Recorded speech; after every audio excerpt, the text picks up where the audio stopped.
Quantas vezes você já se olhou no espelho e travou uma batalha silenciosa? Uma batalha onde você desejava desesperadamente ser outra pessoa, uma versão mais segura, mais corajosa, mais bonita, mais digna. Essa luta interna que parece tão solitária, que te consome em pensamentos de insuficiência, não é nova, nem é um mistério para Deus. Na verdade, enquanto você se condena em frente ao espelho, o Criador do universo olha para você com uma perspectiva completamente diferente. Em Isaías, capítulo 43, versículo 4, ele declara uma verdade que tem o poder de desmantelar pela raiz toda sua insegurança. Porque você é preciosa aos meus olhos, você é honrada e eu a amo. Pense no peso dessa declaração. O Deus que desenhou as estrelas e nomeou cada uma delas afirma que você não é apenas um acaso, mas uma obra de arte valiosa, honrada e profundamente amada. Essa verdade divina deveria ser o nosso fundamento, a nossa identidade inabalável. Então, a grande questão que precisamos responder é por que tantas mulheres, mesmo conhecendo essa verdade, ainda vivem acorrentadas pela dúvida, pelo medo e pela sombra paralisante da comparação. Porque a voz da insegurança ainda grita mais alto que a voz do Criador. Hoje, nós vamos mergulhar fundo no que a Bíblia realmente diz sobre a sua identidade. Nosso objetivo é, claro, vamos te mostrar como Deus define o seu valor, te ajudar a identificar as mentiras que você acreditou sobre si mesma por toda a vida e revelar os passos práticos para você finalmente caminhar com confiança, firmeza e ousadia no propósito extraordinário que Ele reservou para você. Mas antes de começarmos essa jornada de libertação, se essa luta é real para você, eu quero te convidar a dar um passo de fé. Digite, eu sou preciosa, nos comentários, agora mesmo não como uma simples frase, mas como um ato profético de que você está pronta para receber e viver essa verdade. E eu te encorajo a ficar até o final, porque a revelação que Deus tem para a sua vida hoje pode ser o ponto de virada que você tanto esperava. Você está pronta? Vamos começar. Desde pequenas, muitas mulheres foram condicionadas a pensar que seu valor depende de como elas se parecem, do que conquistam ou de quão aceitas são pelos outros. Vivemos em um mundo que projeta constantemente padrões impossíveis, corpos perfeitos, vidas ideais, sorrisos inabaláveis. E quando não nos encaixamos nesse molde, começamos a duvidar de quem realmente somos. As inseguranças se tornam companheiras silenciosas, escondidas por trás da maquiagem, das palavras, medidas do sorriso que finge estar bem. Mas a raiz do problema não é estética, é espiritual. Porque o inimigo sabe que se conseguir distorcer sua identidade, ele roubará o poder que Deus colocou em você, antes mesmo de você nascer. A Bíblia não começa com uma mulher insegura, começa com uma mulher poderosa. Eva não foi um acessório do Éden. Ela foi a culminação do ato criativo de Deus. Quando o Senhor formou Adão do pó, ele o fez com autoridade. Mas quando criou Eva, ele a fez do lado com propósito, como uma auxiliadora idônea, uma companheira projetada para caminhar ao lado, não atrás, nem abaixo. Gênesis 1, versículo 27, nos lembra: e criou Deus o homem, à sua imagem, a imagem de Deus o criou. Homem e mulher os criou. Essa declaração não distingue valor Entre gêneros, ambos foram criados à imagem de Deus. Você já parou para pensar no que isso realmente significa ser criada à imagem de Deus? Implica que você carrega a marca do divino. Não importa se outros não veem, se o espelho não mostra, se o passado tentou apagar. A verdade é que seu valor não nasce do seu corpo, nem da sua história, nem dos seus erros. Ele nasce do próprio Deus e ele não comete erros. Quando você se olha e se chama de insuficiente, está contradizendo o Criador. Quando pensa que não é digna, está rejeitando a obra das mãos dele. Salmo 139, versículo 14 declara com força: Eu te louvarei, porque de um modo assombroso e maravilhoso fui formado. Maravilhosas são as tuas obras e a minha alma o sabe muito bem. Essa obra maravilhosa é você. Mas porque se Deus nos vê com tanto amor, tantas mulheres vivem presas pela insegurança? A resposta está na origem do pecado. No jardim, a serpente não atacou com força ou medo. Ela atacou com dúvida. Foi assim que Deus disse, Gênesis 3, versículo 1. Sua primeira estratégia foi semear desconfiança na palavra de Deus, e é isso que ela faz hoje. Ela sussurra mentiras sutis. Você não é suficiente. Se fosse mais bonita. Ninguém te quer como você é. E você, sem perceber, começa a acreditar nessas vozes em vez de acreditar na voz daquele que te criou. Essas dúvidas se tornam fortalezas mentais. Você começa a se vestir não para si, mas para se esconder, a calar quando Deus te chamou para falar, a ceder quando deveria erguer a cabeça. Mas o design de Deus não muda por causa da sua percepção. Ele continua vendo em você a filha amada. Assim como Jesus foi afirmado pelo Pai antes de iniciar seu ministério, este é o meu filho amado, de quem me agrado. Mateus 3, versículo 17. Da mesma forma, Deus afirma seu valor antes que você faça qualquer coisa. Você não precisa provar para valer, não precisa ter sucesso para ser digna. Deus não te ama pelo que você faz. Ele te ama porque você é dele, e isso muda tudo. Lembro-me da história de uma mulher que lutou por anos com sua aparência. Desde adolescente, ela foi alvo de piadas por causa do peso. Cada comentário deixou marcas invisíveis. Anos depois, mesmo tendo perdido aqueles quilos, ela continuava se olhando com desprezo, porque a ferida não estava no corpo, estava na alma. Foi até que um dia, lendo Isaías 43, versículo 1, aquelas palavras a atravessaram. Não temas, porque eu te remi, e chamei-te pelo teu nome, tu és meu. Naquele momento, ela entendeu que seu valor não dependia da sua aparência, mas do Deus que a havia redimido. E pela primeira vez, começou a caminhar erguida, não porque se sentia perfeita, mas porque sabia a quem pertencia. É assim que Deus age. Ele te pega no seu momento mais vulnerável, te chama pelo nome e te lembra que você é dele. Você não é propriedade do passado, não é o resultado de uma cultura, não é vítima da rejeição. Você é filha do Altíssimo.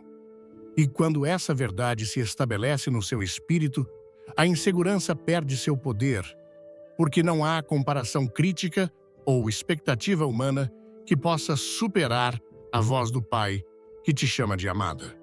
Na Bíblia, encontramos muitas mulheres que também lutaram com sua identidade. Uma delas foi Sara. Apesar de ser esposa de Abraão escolhido por Deus, Sara duvidou do propósito sobre sua vida. Quando ouviu que teria um filho na velhice, ela riu. Gênesis 18, versículo 12. Não por zombaria, mas por incredulidade. Ela não se achava capaz.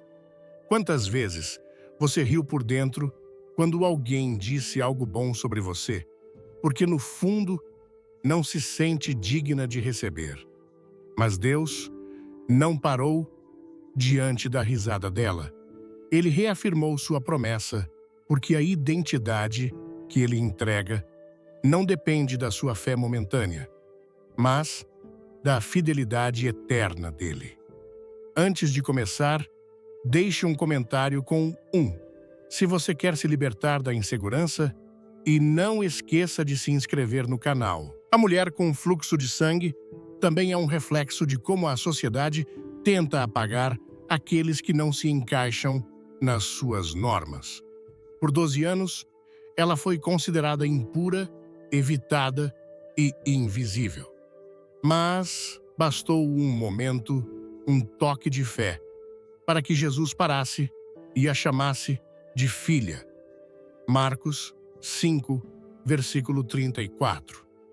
Ele poderia tê-la curado em silêncio, sem se deter, mas quis que todos ouvissem, porque aquela mulher não foi apenas curada fisicamente, foi restaurada publicamente.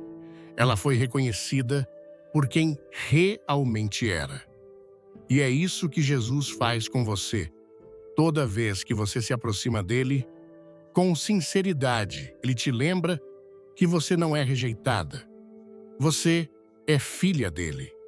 O inimigo quer que você baseie sua identidade no externo, porque ele sabe que tudo que é externo pode mudar seu rosto, seu corpo, suas circunstâncias.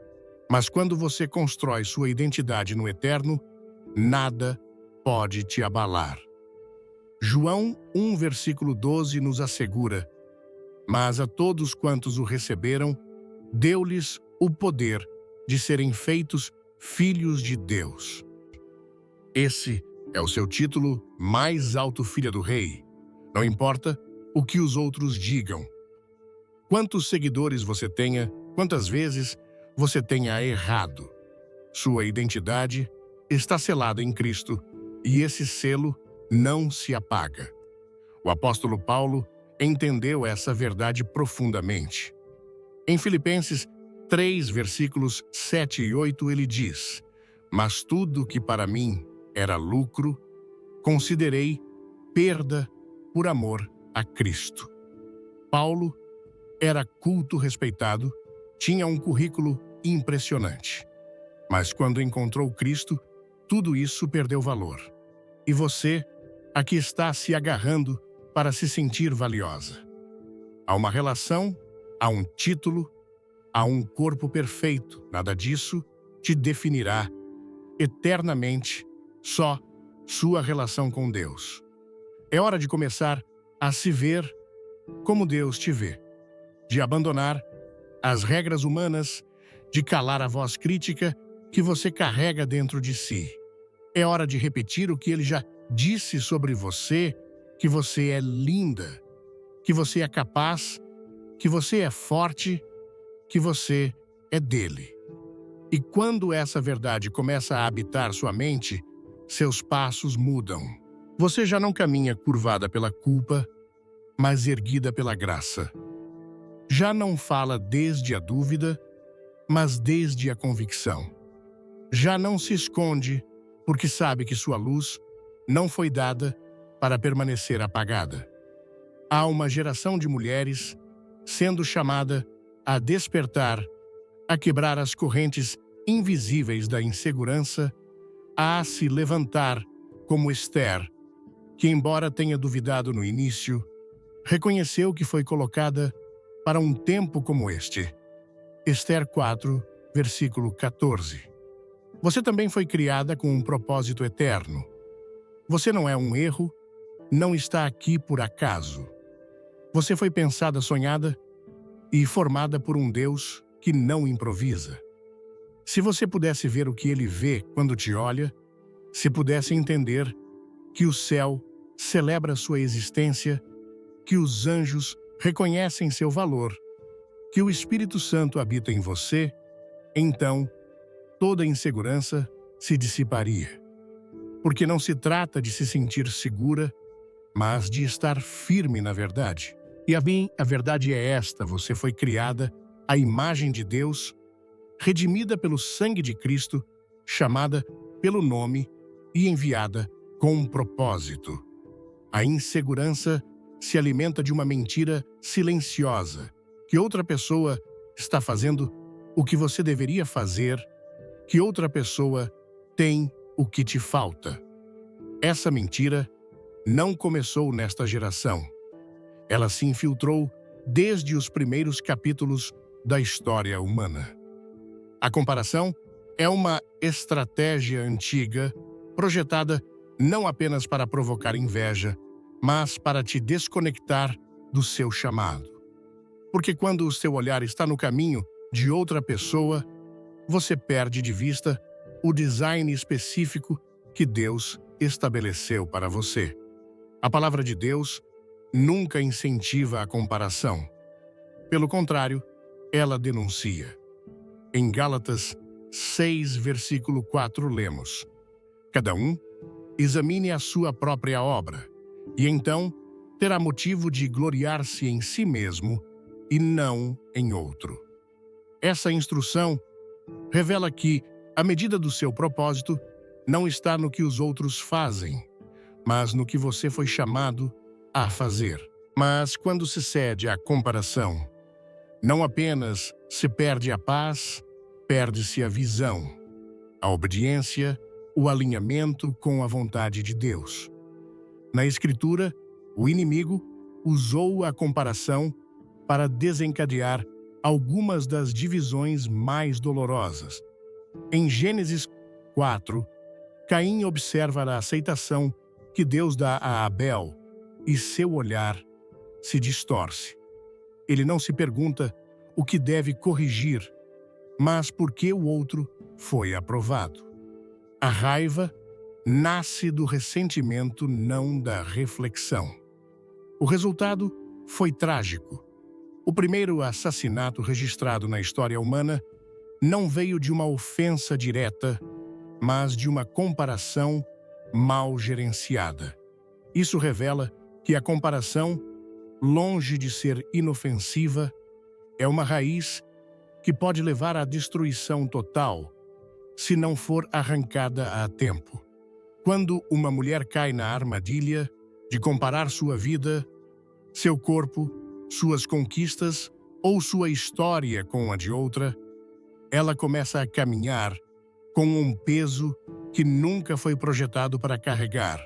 Esse peso atrapalha seu caminhar espiritual, porque Deus não abençoa imitações. Ele respalda o autêntico. Você não pode viver o chamado de outra pessoa, esperando a unção que foi atribuída só a você. Jeremias 29, versículo 11 declara: Porque eu sei os planos que tenho para vocês, diz o Senhor, planos de paz e não de mal, para vos dar o futuro que esperais. A promessa não foi genérica, foi pessoal. A comparação ignora essa individualidade divina e nos convence de que o plano de Deus para os outros é melhor que o nosso. Na vida de Raquel e Lia, essa tensão se manifesta com clareza. Ambas eram esposas de Jacó, mas nenhuma estava satisfeita. Lia, embora fértil, desejava o amor que Jacó tinha por Raquel. Raquel, embora amada, se sentia menos por sua infertilidade. Cada uma olhava para a outra e se sentia incompleta. A comparação nublou sua percepção do favor de Deus. Em vez de celebrar o que Deus havia concedido a cada uma, elas se focaram no que não tinham. Essa história reflete como até as bênçãos se desvanecem quando são comparadas. Porque o que deveria trazer alegria se torna motivo de tristeza quando visto pela lente distorcida da comparação. A mulher que vive se comparando nunca terá paz, porque sempre haverá alguém com mais beleza, mais influência, mais conhecimento, mais oportunidades.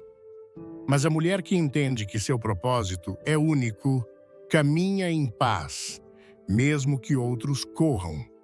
Caminha segura, mesmo que outros sejam aplaudidos, porque seu olhar está fixo no Senhor, não nos aplausos. Isaías 26, versículo 3, promete: Tu conservarás em paz aquele cujo pensamento persevera em ti, porque em ti confia. Essa paz não se negocia com o externo. Não depende do que outras pessoas alcançam. Depende de onde está posta sua confiança.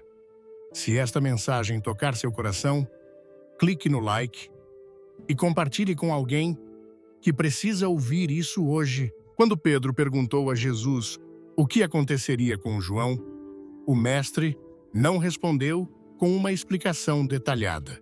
Ele disse: Se eu quero que ele permaneça até que eu venha, o que te importa? Segue-me tu. João 21, versículo 22.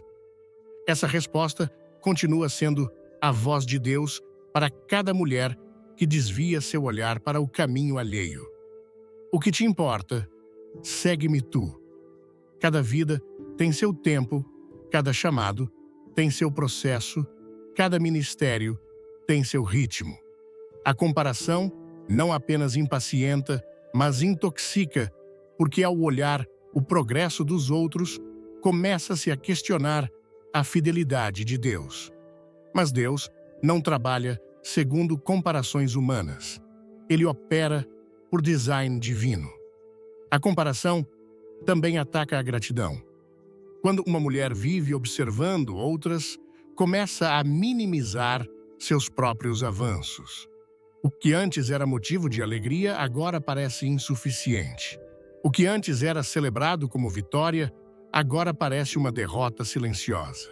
Mas 1 Tessalonicenses 5, versículo 18, nos ordena: Em tudo dai graças, porque esta é a vontade de Deus para convosco em Cristo Jesus. A gratidão é incompatível com a comparação. Elas não podem habitar juntas, porque enquanto uma olha com olhos de honra, a outra olha com olhos de escassez.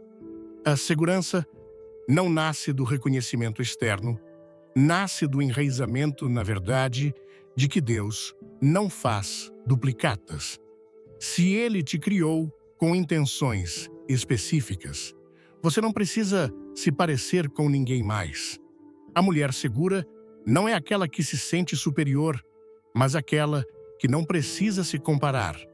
Sua identidade está tão enraizada em Deus que a excelência alheia não a ameaça, a inspira. Romanos 12, versículo 6, fala dos dons segundo a graça que nos é dada.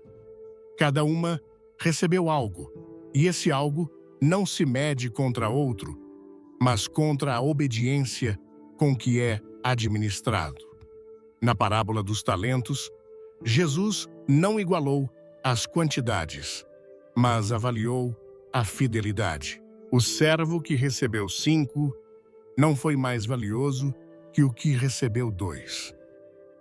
Ambos foram elogiados com as mesmas palavras: muito bem, servo bom e fiel. Mateus 25, versículo 21. Mas o que recebeu, um temeroso e comparativo, enterrou o que tinha. A lição é clara. Não se trata de quanto você tem, mas do que você faz com o que Deus te deu. A comparação te leva a enterrar o que recebeu por medo de não ser suficiente diante dos outros. O corpo de Cristo foi projetado com diversidade. Em 1 Coríntios 12, Paulo explica como o olho não pode dizer à mão que não precisa dela, nem à cabeça aos pés que são dispensáveis. Essa metáfora divina mostra que a funcionalidade não está na semelhança, mas na colaboração. Mas quando a comparação entra, essa harmonia se rompe, despreza-se a própria função por admirar a alheia. Mas o que te foi atribuído é vital. Se você não exerce uma parte do corpo, fica incompleta. A comparação também distorce a perspectiva espiritual. Em vez de buscar crescer na fé, muitas mulheres buscam igualar a aparência de espiritualidade das outras. Mas Deus não mede a fé pela visibilidade, mas pela sinceridade. Em Lucas 18, o fariseu se comparava com o publicano e se justificava a si mesmo, enquanto o publicano humilhado clamava por misericórdia. Jesus deixou claro qual dos dois foi justificado, não o que se media com os outros, mas o que se prostrava diante de Deus com humildade. Toda mulher que deseja deixar a insegurança para trás deve fechar a porta para a comparação, não como um ato emocional, mas como um princípio espiritual. Porque cada vez que se cede a ela, perde-se autoridade, foco, alegria. Filipenses 2, versículo 3 nos instrui: nada façais por contenda ou por vanglória, mas com humildade, considerando cada um os outros superiores a si mesmo. Essa atitude não é de competição, mas de serviço.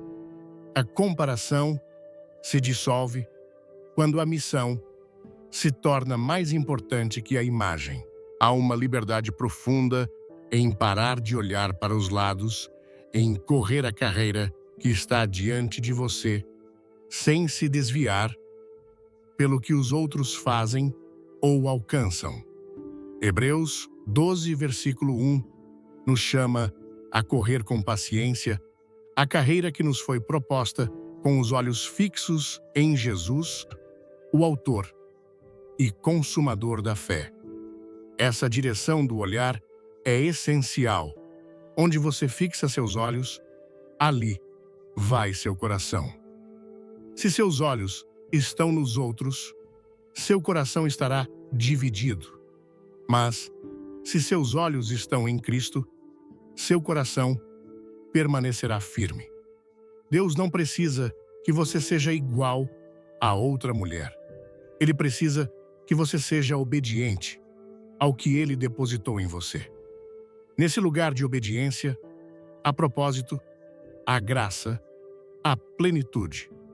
A comparação só produz ruído, mas quando você escolhe se focar no seu próprio caminho, os céus se abrem. Não porque você é perfeita, mas porque está alinhada. E quando uma mulher se alinha com o céu, toda a insegurança começa a desmoronar. O passado é um dos instrumentos mais eficazes que o inimigo usa para manter uma mulher acorrentada à insegurança.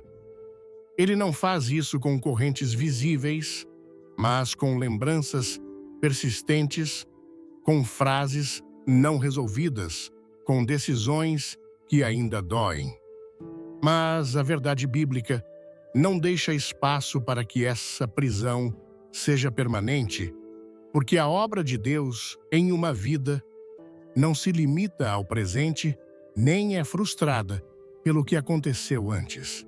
Ele é o único que pode tomar o que foi causa de vergonha e transformá-lo em um fundamento de glória.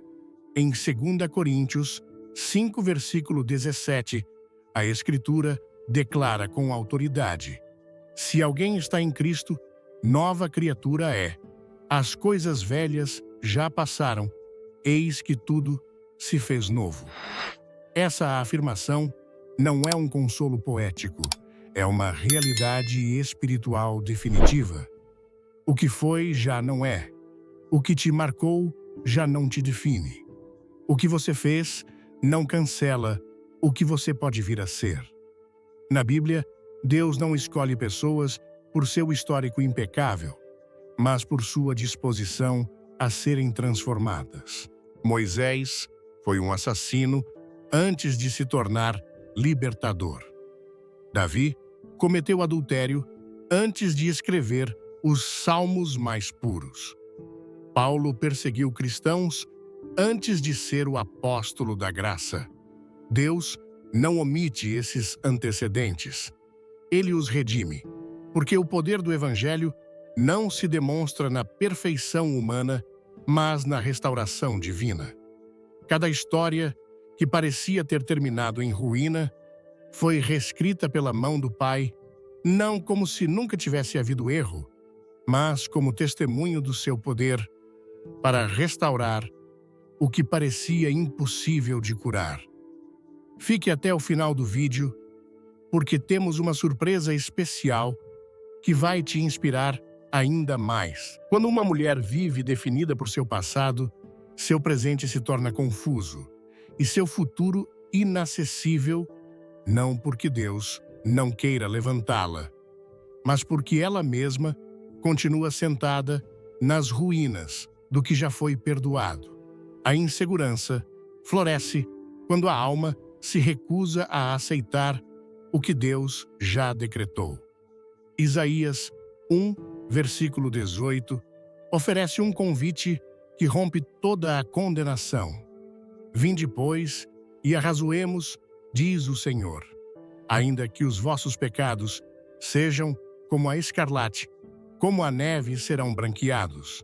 Ainda que sejam vermelhos como o carmesim, como a lã branca se tornarão. Esse chamado não inclui condições humanas, não exige reparação prévia, apenas rendição. É nessa rendição que começa a verdadeira segurança, porque a alma que aceita o perdão de Deus deixa de viver atada ao que não pode mudar e começa a caminhar no que só Deus pode criar. O passado não tem o poder de invalidar um propósito eterno. O que foi redimido por Deus já não pertence ao domínio do inimigo.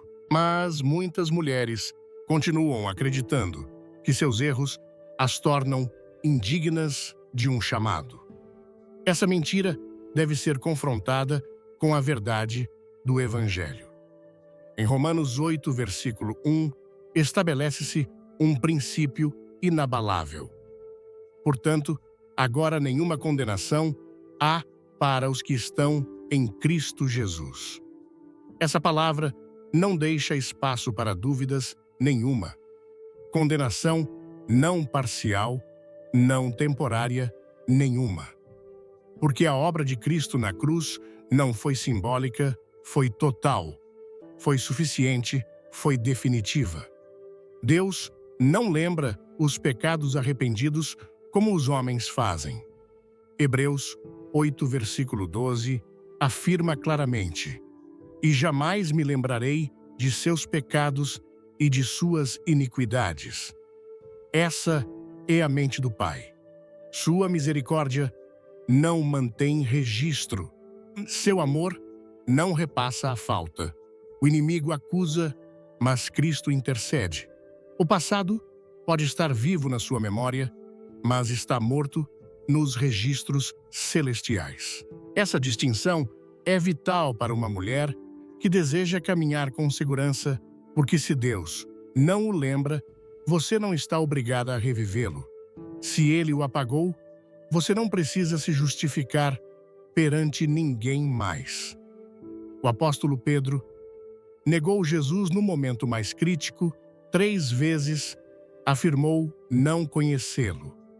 E, no entanto, foi a ele que Jesus buscou após ressuscitar, não para repreendê-lo, mas para restaurá-lo. Tu me amas? Foi a pergunta, e com cada resposta afirmativa, uma ferida foi curada. João 21. Pedro foi restaurado, não por seu remorso, mas por sua disposição a amar e obedecer. O que o invalidava aos olhos humanos foi usado por Deus para estabelecer sua igreja. Uma mulher que foi perdoada e restaurada tem uma autoridade que o inimigo teme, porque ela já não vive tentando provar seu valor, mas caminha desde a certeza de que foi aceita pelo céu. Efésios 1, versículo 6 declara que em Cristo fomos aceitos no amado. Essa aceitação não se compra, não se ganha, se recebe por graça, e a graça não consulta o passado. Ela o supera. O medo do julgamento dos outros também alimenta a insegurança.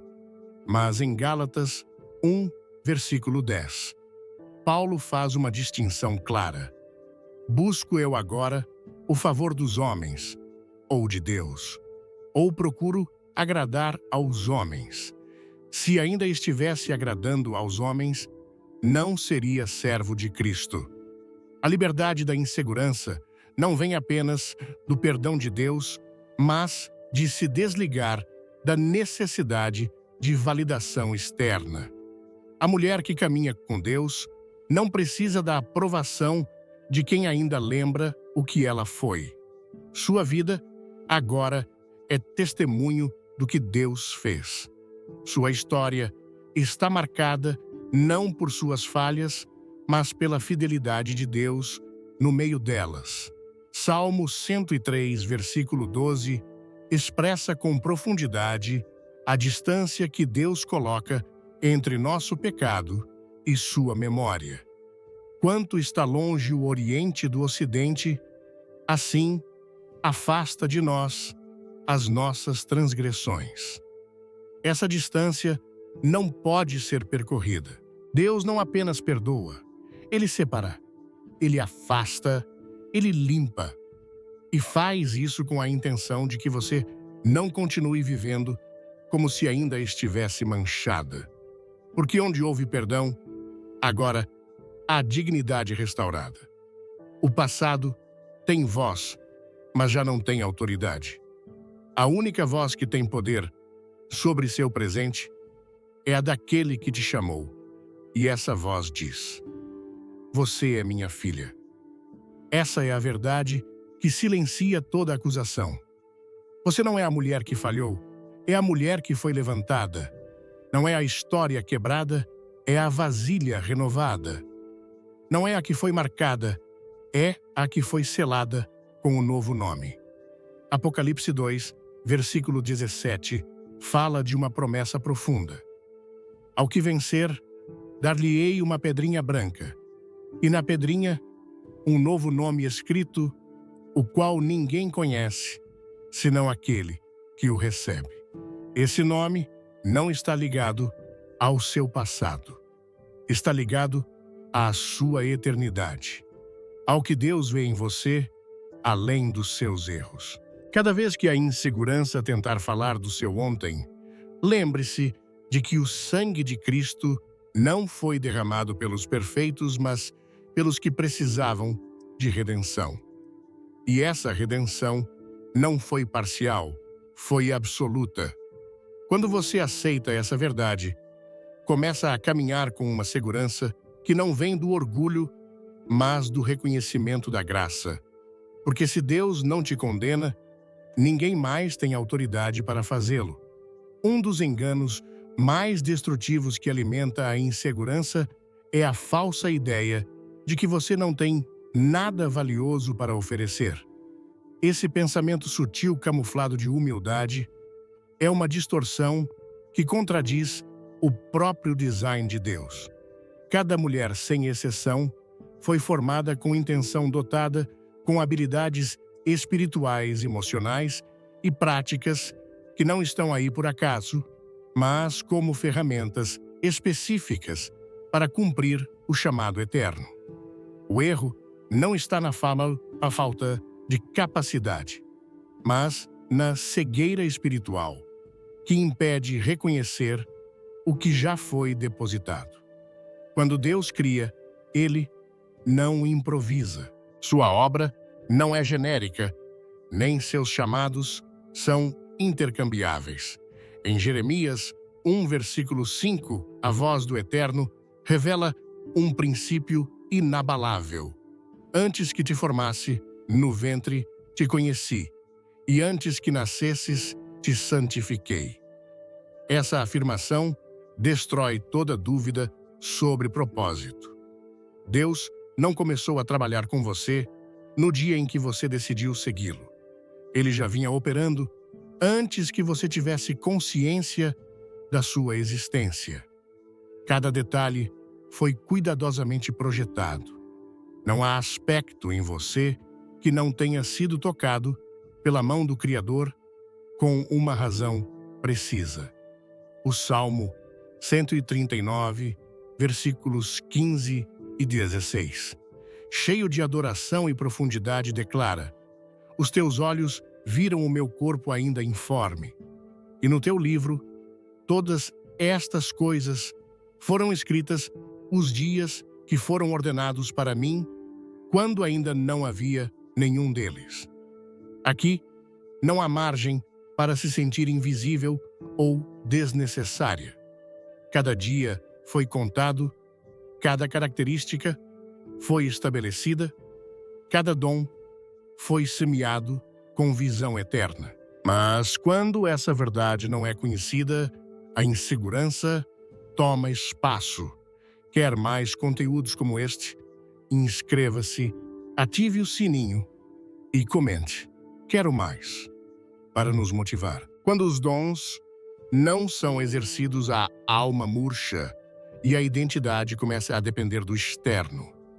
A mulher que não descobriu seus dons vive dependendo dos elogios alheios para ter confiança. Mas a que os reconheceu e ativou, caminha com firmeza, mesmo no silêncio, porque sabe que seu valor não está em ser vista, mas em estar alinhada com seu propósito.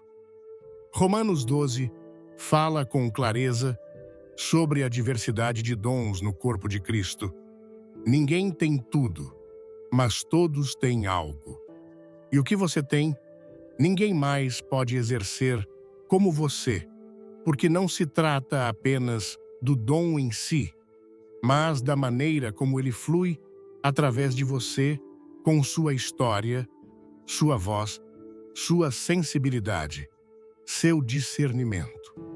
Deus não precisa de cópias. Ele busca canais disponíveis. Em 1 Coríntios 12, descreve-se como o Espírito distribui a cada um segundo a sua vontade, não segundo a vontade humana, nem segundo padrões de capacidade visíveis, mas segundo a visão dele, que sempre é mais alta, mais profunda e mais exata que qualquer avaliação terrena. Quando uma mulher caminha desconectada de seus dons, ela começa a depender do que não lhe pertence. Tenta imitar funções alheias, busca validação em terrenos que não foram projetados para ela e termina frustrada. Essa frustração, alimentada pelo desgaste do que é incorreto, se transforma em insegurança. Mas quando há reconexão com o design original, algo muda. Abre-se um novo nível de compreensão. Desperta-se uma segurança que não se baseia na perfeição, mas na obediência. Não é necessário fazer tudo, é necessário fazer o que Deus atribuiu. Efésios 2, versículo 10, expressa com contundência: porque somos feitura sua, criados em Cristo Jesus para boas obras, as quais Deus preparou de antemão para que andássemos nelas. Essa verdade não se limita ao âmbito ministerial, ela se estende a cada esfera da vida. Seus dons podem ser exercidos em um púlpito ou em uma conversa íntima, em uma oração privada ou em uma estratégia de liderança na ternura com os filhos ou na coragem para corrigir erros. Cada expressão do dom é significativa quando nasce do Espírito e se coloca a serviço do reino. Mas os dons não se ativam. Automaticamente, eles precisam de espaço, direção e fé. Paulo lembra Timóteo: aviva o dom de Deus que há em ti. 2 Timóteo 1, versículo 6. Esse chamado é urgente, porque um dom adormecido é como uma semente enterrada sem água, tem potencial, mas não dará fruto enquanto permanecer inativo. Muitas mulheres vivem apagadas, não porque não tenham algo dentro de si, mas porque permitiram que o medo ou a dúvida silenciassem o que o Espírito já havia acendido. A insegurança se disfarça de precaução espiritual, mas, na verdade, é resistência. Acreditar que Deus fez algo poderoso dentro de você é mais fácil pensar que os dons são para outros, que as grandes atribuições estão reservadas para as que parecem mais preparadas. Mas o reino de Deus não se move por méritos humanos. Ele se move por disponibilidade, por fé, por rendição. Zacarias 4, versículo 6, deixa claro: não por força nem por violência, mas pelo meu Espírito, diz o Senhor dos Exércitos. Quando o Espírito toma o pouco que você acha que tem e sopra com fogo divino, ele se torna instrumento de transformação, não por quem você é, mas pelo que ele faz através de você. O design de Deus não precisa de modificações, apenas de revelação. Quando você compreende o que ele depositou em você, deixa de competir e começa a contribuir. Deixa de se esconder e começa a edificar. Deixa de se perguntar se é suficiente e começa a caminhar com autoridade. Em 1 Pedro, 4, versículo 10, estabelece-se um princípio de administração espiritual. Cada um, conforme o dom que recebeu, ministre-o aos outros como bons dispenseiros da multiforme graça de Deus. Essa graça não tem uma única forma. Ela se manifesta de múltiplas maneiras, em múltiplas vozes, em múltiplos dons, e cada um é indispensável. O seu também.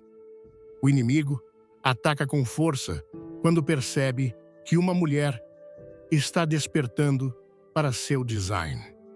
Ele tenta semear dúvidas, temores, argumentos que parecem razoáveis para esfriar o que o céu está tentando liberar. Mas a autoridade não depende do ambiente, ela nasce de uma relação profunda com Deus.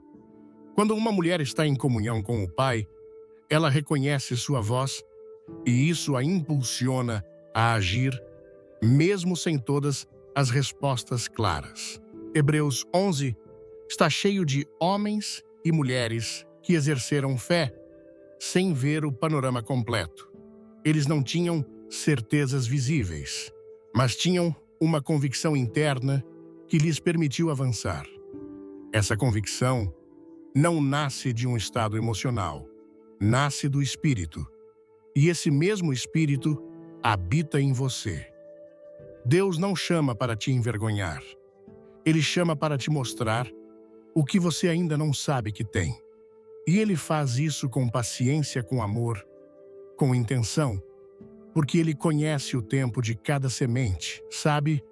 Quando seu caráter amadureceu, quando seu coração foi quebrantado o suficiente para que o dom não se torne ídolo, mas instrumento. Por isso, muitas vezes, ele permite processos antes da exposição, porque um dom sem maturidade pode destruir, mas um dom exercido desde a humildade e a dependência absoluta de Deus edifica, sana, fortalece e transforma. Você não foi chamada para imitar, foi chamada para manifestar, para expressar o invisível, com palavras, gestos, atos de fé que impactam outros. A mulher que entendeu isso não busca ser aceita. Ela sabe que já foi enviada. E essa consciência elimina o medo da rejeição, porque sua atribuição não depende da reação humana, depende do respaldo de Deus. E se ele decidiu usar sua vida, não há força na terra que possa cancelar essa decisão. A insegurança perde força quando você percebe que seu design responde a um problema que existe no mundo. Você foi formada para responder a necessidades específicas.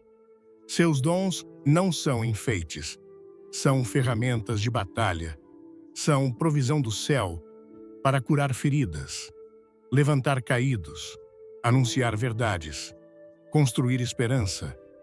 Por isso, o inimigo teme tanto a mulher que desperta, porque ele sabe que uma vez que ela reconhece o que tem, já não será manipulada, silenciada ou limitada pelo que os outros pensam. Porque sua fonte já não é a opinião externa. Sua fonte é o Espírito. Deus continua buscando corações dispostos, não perfeição, não fama, não títulos, mas disposição. Isaías respondeu: Eis-me aqui, envia-me a mim. Isaías 6, versículo 8, sem saber exatamente o que faria, mas sua resposta ativou um destino. Hoje, cada vez que você diz sim ao que Deus te deu, você está respondendo como Isaías está dizendo ao céu, que sua vida está disponível. E quando isso acontece, o céu age. O dom que você carrega dentro de si foi projetado para ser ativado nesta geração. Não é para o futuro, não é para outro tempo, é agora. A necessidade está aqui. O chamado está em vigor. A graça foi distribuída. Só falta que você creia, que pare de esconder o que Deus colocou, que pare de calar o que o Espírito quer dizer através de você, que pare de pensar que não é suficiente. Porque quando Deus entrega algo, Ele o faz com propósito, e se Ele te deu, é porque já viu o lugar onde será necessário. Não deixe passar outro dia sem reconhecer que você foi equipada pelo próprio Deus, não para competir, não para provar, mas para cumprir com fidelidade o que só você pode fazer. O mundo precisa do que você carrega dentro de si, e sua obediência será a chave que libertará outros. Quando você entender isso, deixará de ser uma mulher insegura e começará a ser uma mulher imparável. Uma das armas mais invisíveis, mas mais letais contra a segurança de uma mulher, são as palavras que habitam em sua mente, não as que os outros dizem sobre ela, mas as que ela mesma aprendeu a repetir. O que uma mulher acredita sobre si mesma não é o resultado de um dia de insegurança, mas a soma de pensamentos aceitos, afirmações internas, repetidas ideias que se enraizaram na alma até se tornarem verdades aparentes. Mas essas verdades não nascem do espírito, mas de uma construção, muitas vezes alimentada pela dor, pela rejeição, pela falta de identidade espiritual. E enquanto não forem substituídas pela verdade da palavra de Deus, continuarão operando como prisões mentais que limitam seu chamado e distorcem sua percepção. Não saia antes de deixar seu like e comentar o que você acha sobre sua identidade em Deus. Vamos construir essa jornada juntos. O poder da palavra não é simbólico, é real. Desde o princípio, tudo o que existe foi criado pelo poder da voz divina. Gênesis 1 afirma com uma repetição que não é casual. E disse Deus, e foi feito.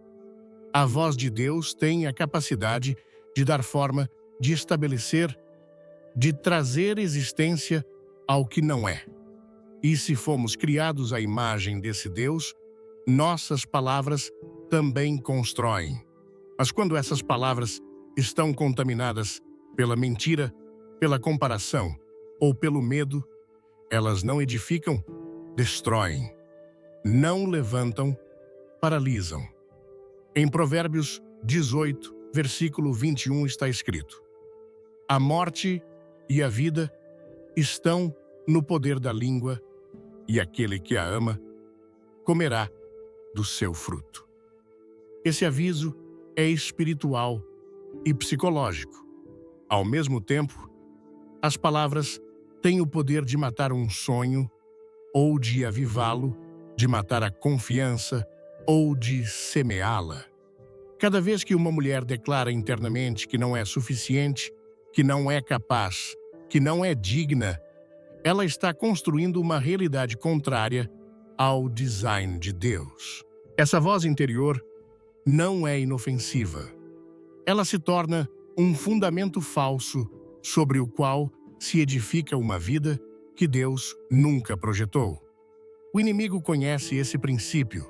Por isso, sua estratégia não é apenas gritar mentiras externas, mas semear pensamentos que a mulher mesma aceite como seus. Em João 8, versículo 44, Jesus identifica o diabo como mentiroso e pai da mentira. Ele não apenas mente, ele gera estruturas mentais que sustentam a mentira como se fosse verdade. E uma mente sem discernimento espiritual pode adotar essas mentiras como identidade. Assim se formam os complexos, assim se instalam os temores, assim se justifica a resignação. Mas essa construção mental só é quebrada com uma verdade mais poderosa, e essa verdade é a palavra viva de Deus. Romanos 12, versículo 2, nos mostra a chave para sair dessa prisão. Não vos conformeis com este mundo, mas transformai-vos pela renovação do vosso entendimento, para que experimenteis qual seja a boa, agradável e perfeita vontade de Deus. A transformação não começa nas emoções, começa na mente. E essa renovação é um processo contínuo de substituição. Não se trata apenas de eliminar pensamentos negativos, mas de preenchê-los com pensamentos eternos fundamentados na Escritura. Porque não basta parar de pensar mal, é necessário começar a pensar como Deus pensa. Em Filipenses 4, versículo 8, Paulo instrui com clareza: tudo o que é verdadeiro, tudo o que é honesto, tudo o que é justo, tudo o que é puro, nisso pensai. Essa não é uma sugestão emocional, é uma diretiva espiritual. Pensar no que é correto alinha a alma com o céu. E quando o pensamento se alinha, o linguagem interno muda.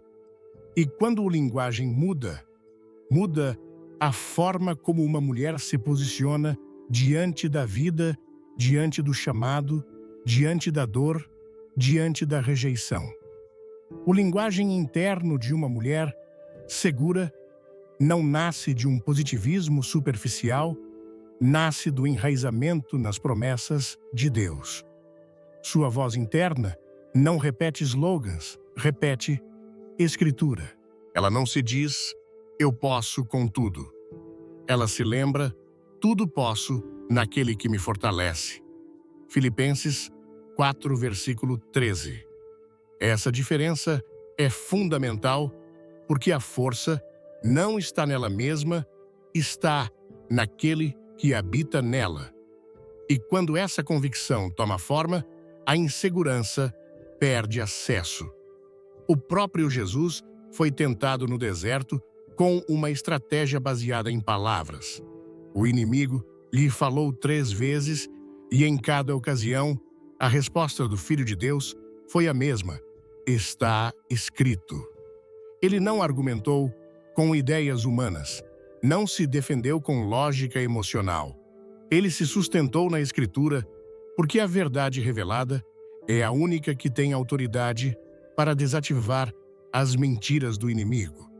Se o próprio Jesus respondeu com a palavra, quanto mais devemos fazer isso, nós, a mulher que constrói sua vida sobre as verdades de Deus, começa a experimentar uma transformação que não depende do entorno. Pode não mudar nada por fora, mas tudo muda por dentro. E essa transformação interna é o início da segurança espiritual, porque ela já não vive dominada pelos pensamentos herdados, nem pelas frases que a marcaram, nem pelos silêncios que a feriram. Ela vive sustentada pelo que Deus disse, e isso basta. Isaías 55, versículo 11 estabelece um princípio espiritual irreversível.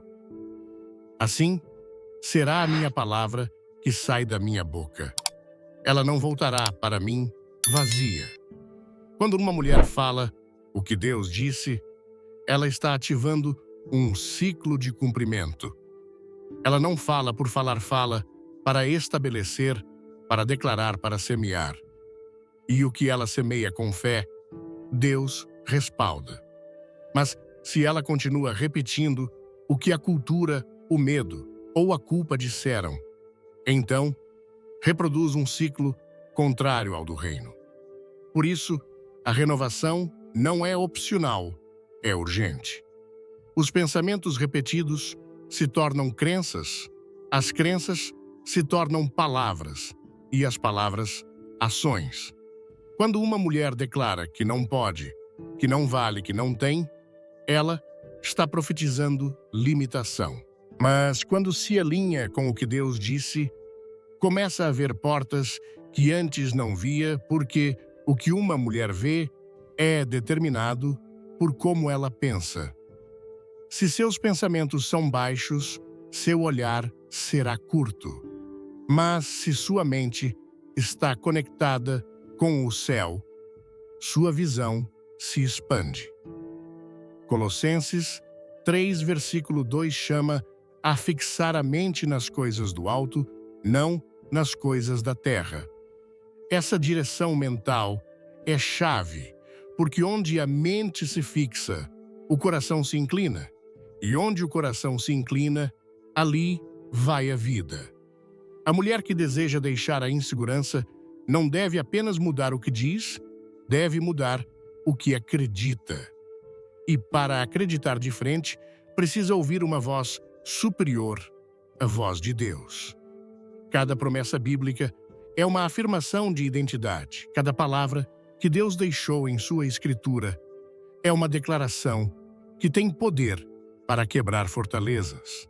Quando uma mulher começa a ler a Bíblia, não apenas como um livro de fé, mas como um espelho divino, então começa a ver quem ela é de verdade. Porque ali não está a sua versão caída, mas sua versão redimida. Não está a mulher marcada pelo erro, mas a mulher cheia de graça. Não está a imagem distorcida pelo mundo, mas a imagem restaurada pelo Espírito. Em Tiago 1, versículos 23 e 24, descreve-se aquele que ouve a palavra e não a pratica como alguém que se olha no espelho e logo esquece seu rosto. Essa é a imagem de muitas mulheres que ouvem o que Deus diz sobre elas, mas não o internalizam. Elas ouvem, mas não creem. Leem, mas não repetem. E então, embora tenham tido encontros com a verdade, continuam caminhando com pensamentos velhos. Mas quando essa mulher decide agir segundo a palavra, ela permanece na verdade, e a verdade produz liberdade. João 8, versículo 32, resume com contundência: e conhecereis a verdade, e a verdade vos libertará. Não é a emoção que liberta, é a verdade. E essa verdade deve ser conhecida, falada, pensada, crida. Porque só assim a mulher deixará de repetir a narrativa que alimenta sua insegurança e começará a declarar a narrativa do céu, não o que sente, mas o que está escrito. Não que os outros dizem, mas o que Deus afirmou. A raiz da insegurança em muitas mulheres não está na falta de talentos, nem mesmo no peso do passado. O problema mais profundo é a desconexão com a fonte da verdadeira identidade. A intimidade com Deus não é um conceito abstrato, nem uma opção religiosa. É a base sobre a qual se edifica uma vida estável, uma mente renovada e um coração seguro. Quando essa conexão se enfraquece, tudo mais perde substância. Mas quando ela se fortalece, até as temporadas mais incertas são atravessadas com dignidade e firmeza. A relação com Deus não é uma rotina, é um lugar, um espaço sagrado, onde a mulher se encontra com a verdade de quem ela é, não pelo que viveu, mas pelo que ele decretou desde a eternidade. Jesus disse em João 15, versículo 5, sem mim, nada podeis fazer. Essa afirmação não é um limite, é um convite. Porque o que não se pode fazer separada dele, se torna possível quando se permanece nele. E essa permanência não é teórica, é prática, é diária, é relacional. Uma mulher pode ter dons, conhecimento, experiência, mas se sua raiz espiritual não está ancorada na presença de Deus, sua segurança será frágil. Ela poderá parecer forte, mas se quebrará diante da crítica da rejeição ou da comparação.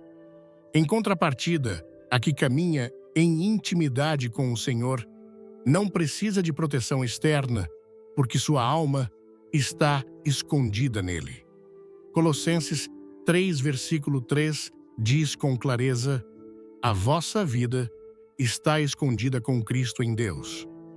Essa vida escondida não significa isolamento, significa cobertura, significa pertencimento, significa direção espiritual, que não depende da circunstância, mas da comunhão. A oração não é apenas petição, é alinhamento. É na oração que a alma ferida se cura, que a mente agitada se aquieta, que o coração dividido se foca. É ali que se ouvem palavras que o mundo não diz. Você é amada, eu estou contigo. Minha graça te basta. Essas palavras não são emoções, são verdade, e essa verdade renova o que o medo havia desgastado. A mulher que ora não porque deve, mas porque deseja estar perto de seu pai, desenvolve uma identidade firme, que não pode ser abalada por vozes externas. A intimidade com Deus também restaura a visão. Quando uma mulher se expõe à presença de Deus, começa a ver como ele vê. O que antes parecia uma falta, agora se entende como processo. O que antes doía, agora se interpreta como parte do crescimento. O que antes intimidava agora é um cenário para a fé. Isaías 30, versículo 21, promete: e os teus ouvidos ouvirão a palavra que está por detrás de ti, dizendo: este é o caminho, andai por ele. Essa direção não vem de fora, vem da proximidade, e é fruto de um ouvido afinado pela comunhão constante. A mulher que habita na presença de Deus aprende a discernir a diferença entre o que sente e o que é verdade, porque os sentimentos flutuam, mas a voz de Deus permanece. Salmo 16, versículo 11, afirma: Tu me farás conhecer a vereda da vida. Na tua presença há plenitude de alegria. Não há confusão, não há temor, não há insegurança. Apenas plenitude não a que o mundo oferece por meio de aplausos temporais, mas a que se constrói no secreto, no profundo, onde ninguém mais vê, mas onde tudo muda. Maria, irmã de Marta e Lázaro, entendeu essa verdade. Enquanto outros se ocupavam em fazer, ela se sentou aos pés de Jesus, não por obrigação, mas por desejo, não para receber algo pontual, mas para estar perto. E Jesus disse que ela havia escolhido a melhor parte, a que não lhe seria tirada. Lucas 10, versículo 42. Essa afirmação é eterna. O que se recebe na intimidade com Cristo não pode ser arrebatado. Não depende de temporadas. Não está sujeito ao julgamento dos outros. É seu. E quando isso se entende, já não se vive buscando aprovação, vive-se respondendo ao amor que já foi recebido. A mulher insegura busca afirmação. A mulher que caminha em intimidade já foi afirmada. Ela não precisa provar nada, não precisa conquistar com sua imagem, nem defender com sua voz. Seu espírito descansa porque ela conhece seu Deus. Sabe que foi escolhida, chamada, capacitada e respaldada. E essa convicção não nasce de um discurso, mas de uma relação cultivada. Não se trata de saber sobre Deus, se trata de conhecer a Deus, e esse conhecimento transforma. O Salmo 91, versículo 1, descreve isso. Aquele que habita no esconderijo do Altíssimo, à sombra do Onipotente, descansará.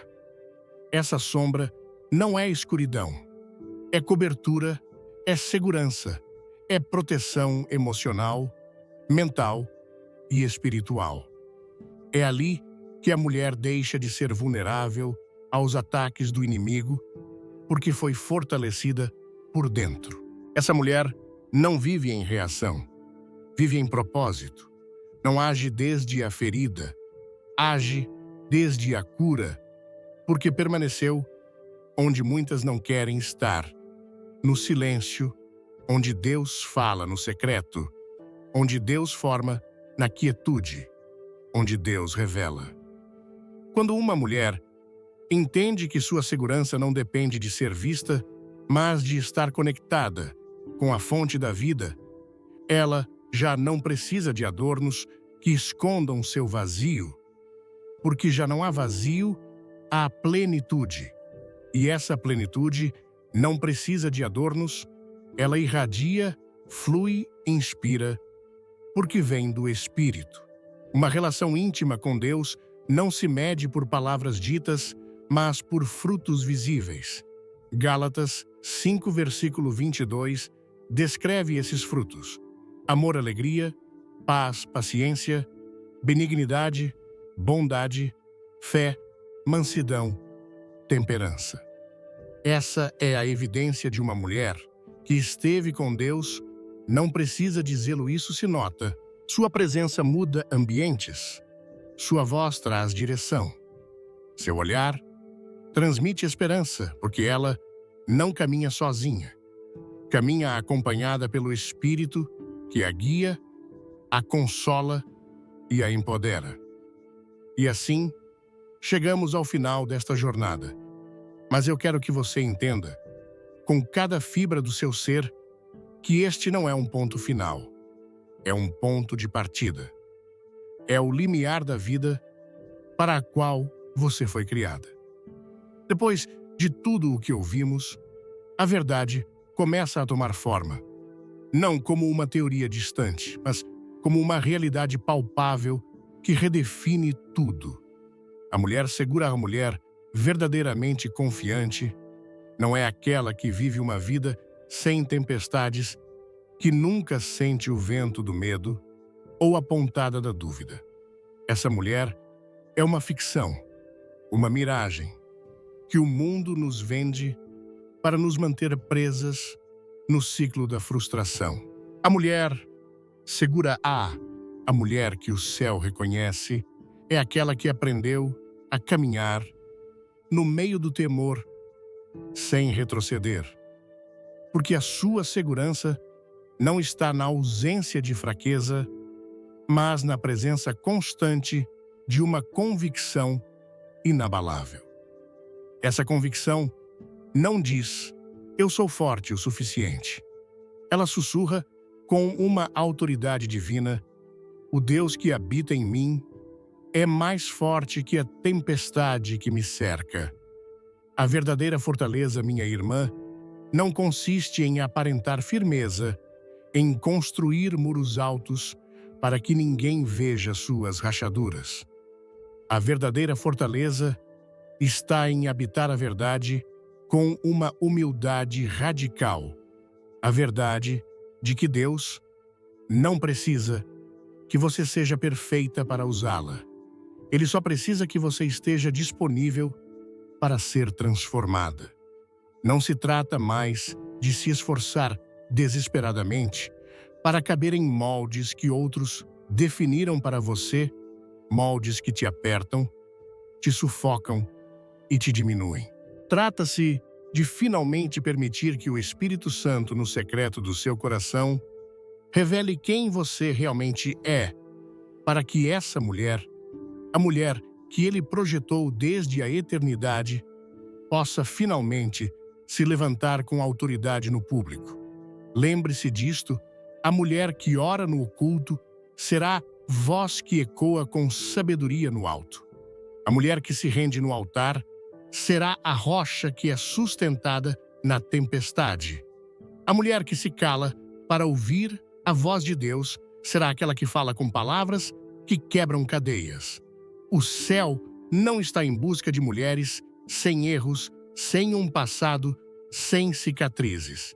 Ele está buscando desesperadamente por mulheres que não temem olhar para o rosto de Deus, mesmo com lágrimas nos olhos, e dizer com sinceridade: eis-me aqui, restaura o que eu quebrei, fortalece o que em mim é fraco, sopra vida onde eu já não vejo mais esperança.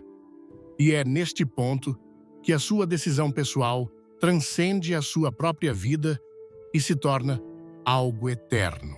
Quando uma mulher entende a sua identidade em Cristo, algo no mundo muda. Ela não apenas transforma o seu próprio entorno, ela altera o destino de gerações. Ela para de ser um canal de inseguranças e passa a ser uma fonte de revelação. Ela não deixa para suas filhas sobrinhas e para as mulheres que a observam uma herança de medo, uma cartilha de como se esconder e se diminuir. Não. Ela deixa um legado de fé. Ela planta árvores de esperança, cujas sombras protegerão aqueles que virão depois dela. As correntes de comparação, rejeição e autossabotagem que você quebra hoje não libertam apenas os seus pulsos. Elas impedem que essas mesmas correntes sejam forjadas para a próxima geração. Você se torna uma interrupção divina no ciclo da dor. Portanto, a pergunta que ecoa neste lugar no silêncio do seu coração não é mais: será que eu consigo? Mas o que eu farei com esta verdade? O que você fará com o conhecimento de que foi escolhida, amada, perdoada, capacitada e enviada com um propósito que o inferno não pode deter? Você continuará sentada nas cinzas do seu passado, ouvindo as mentiras familiares do inimigo ou você se levantará hoje mesmo que seus joelhos ainda tremam. Quero te dizer algo que precisa quebrar a maior mentira que te paralisa, a mentira do ainda não estou pronta. O céu não está esperando você se sentir pronta. Ele está esperando que você creia que ele já fez o necessário em você para começar. O processo de cura e fortalecimento não se completa antes do chamado. Ele se completa enquanto você caminha com ele passo a passo, em obediência.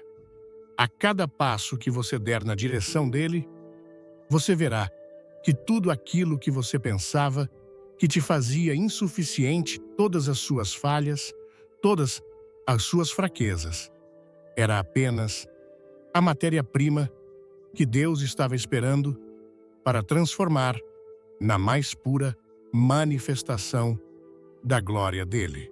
Então, eu te chamo hoje para um ato de coragem. Não a coragem de ser perfeita, mas a coragem de ser honesta. A coragem de parar de lutar sozinha. Se hoje, neste exato momento, você decide entregar as armas, abandonar a luta para provar seu valor e simplesmente aceitar a identidade que Cristo comprou para você na cruz, eu quero te convidar a fazer um gesto. Onde quer que você esteja, apenas feche os seus olhos por um instante e diga em seu coração, não para mim, mas para Ele, Pai, eu recebo. Eu recebo o teu amor, a tua verdade, a minha identidade em ti. Chega de viver pela insegurança. A partir de hoje eu escolho viver pela tua voz. Usa-me. Dê esse passo. Não amanhã. Não quando se sentir melhor. Agora.